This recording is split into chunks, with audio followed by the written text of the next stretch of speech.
안녕하세요. 상담심리 가이드 상담하는 남자 상남자입니다.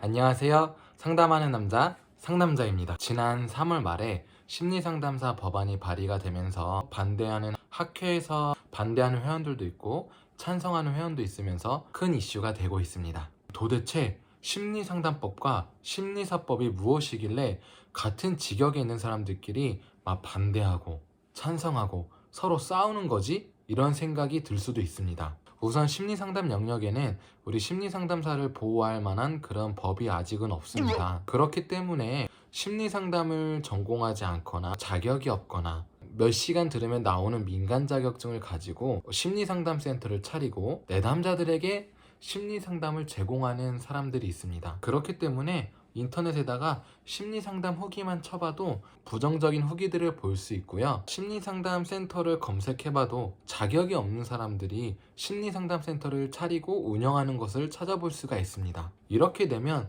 이런 피해들은요, 내담자들이 다 받게 되어집니다. 이러한 피해를 막기 위해 심리상담사가 법적 지위를 보장받을 수 있고 전문성을 갖춘 심리상담사가 내담자에게 전문적인 심리 서비스를 제공하게 하기 위해서 심리상담사법과 심리사법이 나오게 된 것입니다. 정말 시급한 법입니다. 심리상담사법이 되었든 심리사법이 되었든 심리상담사가 법적 지위를 보장받을 수 있고 내담자에게 전문성을 가진 심리상담사가 심리 서비스를 제공할 수 있게 만드는 법안은 꼭 필요합니다. 하지만 현재 심리상담 현장을 보면요, 상담 심리사들을 위한 혹은 상담심리 관련 법을 만드는데 단합되지 못하는 모습들을 보이고 있습니다. 작년 5월 한국심리학회에서 심리사법을 공론화하였을 때 한국상담학회에서 이제 반대를 하였고요.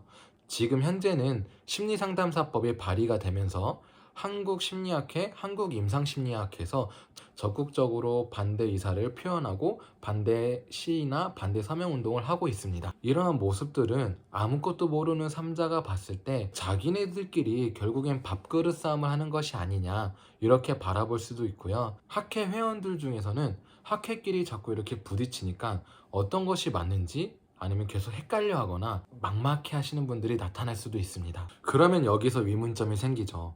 심리상담사법이 발의가 되면 좋은 거 아니야?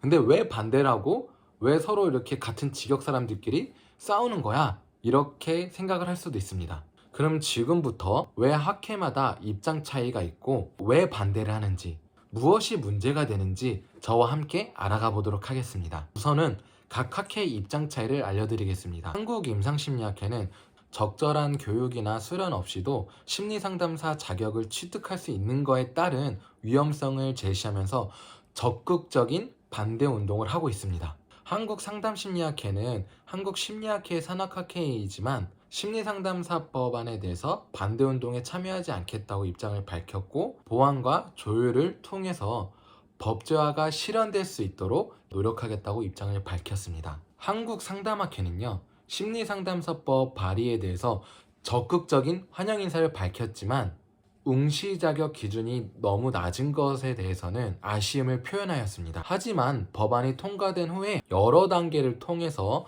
보완하거나 수정할 수 있기 때문에 너무 걱정 말고 관심과 찬성의 의견을 보내달라고 입장을 밝히고 있습니다. 심리상담사 법안이 발의가 되었으면 좋아할 일이고 축하할 일인데 무엇 때문에 반대하는 학회가 생기고 반대하는 사람이 생길까요? 과연 어떤 게 지금 문제가 되고 어떤 점들이 보완되고 수정되어야 되는지 함께 알아보도록 하겠습니다. 그 첫 번째는 바로 심리상담사 응시 자격입니다. 심리상담사 법안을 보면요, 심리상담사 자격이 없으면 심리상담 업무를 할 수 없다고 명시가 되어 있습니다. 즉, 내가 심리상담사 일을 하려면 심리상담사 자격이 필요하다는 뜻입니다.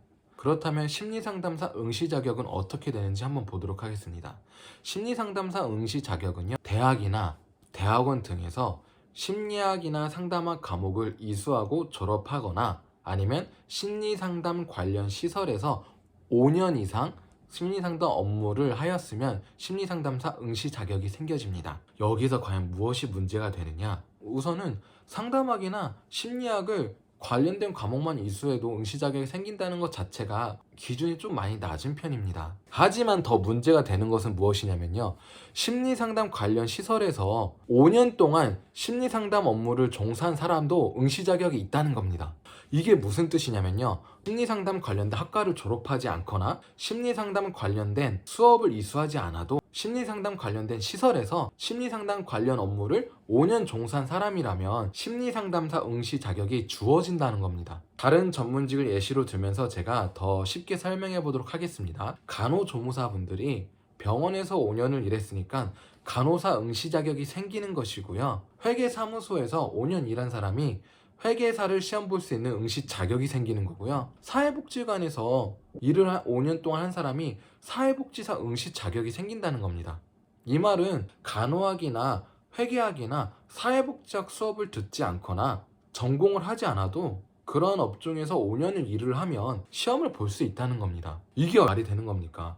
간호학을 배우지 않았는데 간호사가 될 수 있고, 사회복지학을 배우지 않았는데 사회복지사가 될 수가 있고, 회계학을 배우지 않았는데 회계사가 될 수 있고, 얼마나 전문성을 침해하는 말입니까? 즉, 상담학과를 안 나오고 상담 관련 수업을 안 들었는데 상담 관련 시설에서 5년 이상 종사하였으면 이 심리상담사법안이 발의가 되었을 때 심리상담사 응시 자격을 볼 수 있다는 겁니다. 이게 진짜 말이 될까요? 심리상담학을 전공하지 않았는데, 상담학, 심리학 관련 수업을 듣지 않았는데 내가 그냥 심리상담 관련 종사자로서 5년 일을 했기 때문에 심리상담사 시험을 보고 심리상담사로 일을 할 수 있다는 겁니다. 이 심리상담사 법안이 무엇이었을까요? 심리상담사의 전문성을 갖춘 사람이 심리상담 서비스를 제공할 수 있도록 하는 법안입니다. 과연 여기서 말한 심리상담 시설 관련해서 5년 일한 사람이 심리상담학과를 나오지 않거나 심리학, 상담학 수업을 이수하지 않은 채 심리상담사 응시 자격을 부여받고 합격해서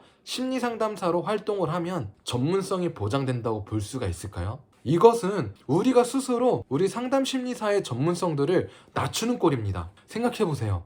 배우지 않은 사람이 내담자들에게 과학적으로 검증된 이론을 기반으로 사례를 개념화하면서 내담자에게 심리상담 서비스를 제공할 수 있습니까? 전문 직종에서 5년 동안 일한 사람에게 전문가 자격을 시험 볼 수 있는 응시 자격을 주는 것은 심리상담사밖에 없을 겁니다. 전문성을 보호받기 위한 이런 심리상담 법안에서 5년 일한 경력으로 심리상담사 응시 자격을 준다? 정말 말이 안 되는 거죠. 그렇기 때문에 미래를 봐서라도 우리 심리상담사의 전문성을 확보하기 위해서 심리상담 관련 시설에서 5년 동안 심리상담 업무를 일한 종사자들이 응시 자격이 생겨지는 것은 어떻게 해서든 막아야 되고, 삭제가 되어야 되며 보완이 되어야 되고 수정이 되어져야 됩니다. 미래를 봐야 돼요. 지금 당장이야 불만이 있을 수 있지만 이런 예외가 생기기 시작하면 나중에 다시 재정하기는 분명 어렵습니다. 그렇기 때문에 심리상담 법안은 심리상담사들의 전문성을 갖춘 사람들만이 심리상담사를 응시할 수 있도록 법안이 발의가 되어져야 됩니다. 두 번째 문제점은 심리상담사 자격 취득 방법입니다. 심리상담 취득 방법을 보면요, 심리상담사 법안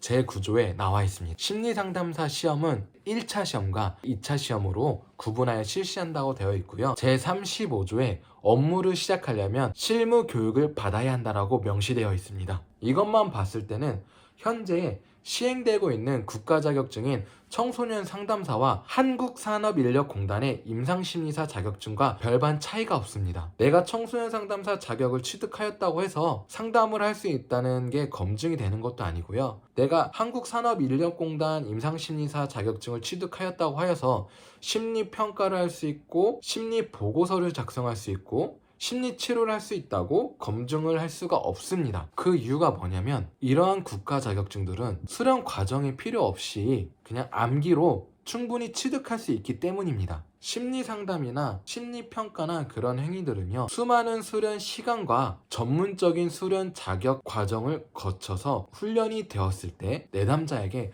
전문적인 서비스를 제공할 수가 있습니다. 심리상담사 법안을 보면 심리상담사 자격은 수련 없이 취득을 할 수 있게 되어 있습니다. 단 취득 후에 내가 일을 하려면 실무 교육을 받아야 된다고 명시가 되어 있지만 수련과 실무 교육은 수준 차이가 천차만별입니다. 그리고 중요한 거는 수련을 한 후에 자격을 취득하는 것과 자격을 취득한 후에 실무 교육을 듣는 것도 차이가 큽니다. 이렇게 되면 정말 심리상담사는 직업의 하나로서 자리를 잡게 되어가지고 내가 자격만 취득하고 나면 굳이 내 돈을 들여가지고 수련하지 않고 슈퍼비전 받지 않고 그냥 실무 교육만 듣고 나서 바로 심리상담사로 일을 할 수 있게 되어집니다. 과연 이렇게 되어진다면 전문적인 심리상담을 내담자들에게 제공할 수 있을까요? 저는 제공될 수 없다고 생각이 되어집니다. 전문적인 상담 서비스가 제공되지 않기 때문에 결국엔 피해자는 내담자들이 받게 될 거고요. 그 피해로 인한 피해는 또 우리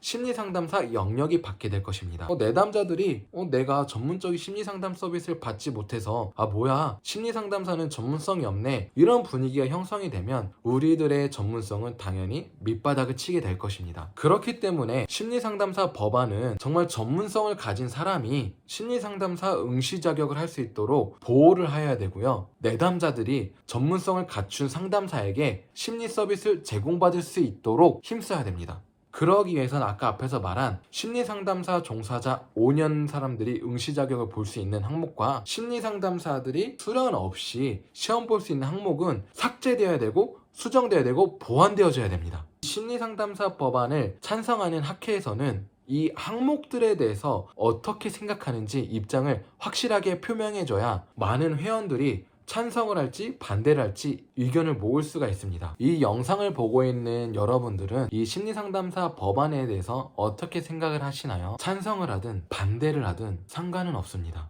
하지만 과연 어떤 것이 심리상담사의 전문성을 확보하고 내담자에게 전문적인 심리상담 서비스를 제공할 수 있는지는 생각해봐야 합니다. 그리고 앞으로 이러한 법안이 발의가 됐을 때 우리 심리상담사들이 관심을 가지고 적극적으로 의사를 표현해줘야 법안이 발의가 될 수 있고 법안을 준비하시는 분들에게 힘이 되어질 수가 있습니다. 지금까지 법안에 대해서 관심이 없었어도 괜찮습니다. 이제부터 심리상담 관련된 법안에 관심을 가지고 법안이 만들어질 수 있도록 함께 힘내야 합니다. 이 영상을 통해서 심리상담사 법안에 대해서 이해가 되었고 좋은 정보를 얻었다고 생각하시면 구독과 좋아요 부탁드리겠습니다. 그럼 이제 안녕!